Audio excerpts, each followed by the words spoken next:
Hi friends, welcome to Geeks for Geeks. This is a video tutorial on how to find lexicographical concatenation of all the substrings of a string. Let's have a look at the problem statement. Given the string, find the concatenation of all the substrings in lexicographic order.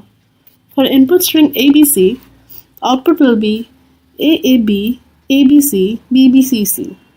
Concatenation of substrings in lexicographical order is A plus AB plus ABC plus B plus BC plus C.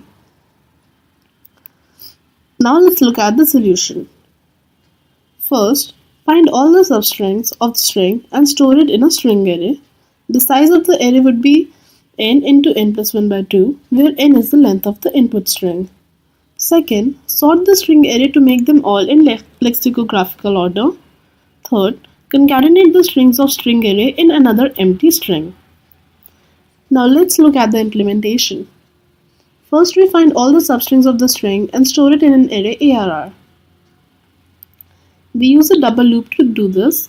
I goes from 0 to n and len goes from 1 to n minus 1. We find the substring using s.substring I, len, which returns the substring from index I and length len and add it to the array.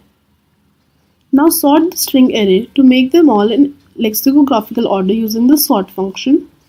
Then we have to concatenate the strings of the string array in another empty string. Create an empty string result. To it, add all the substrings of the array. Finally, return the string result. The time complexity of this solution is order n square as we use a double loop here. Thank you for watching. Please leave us your likes and comments.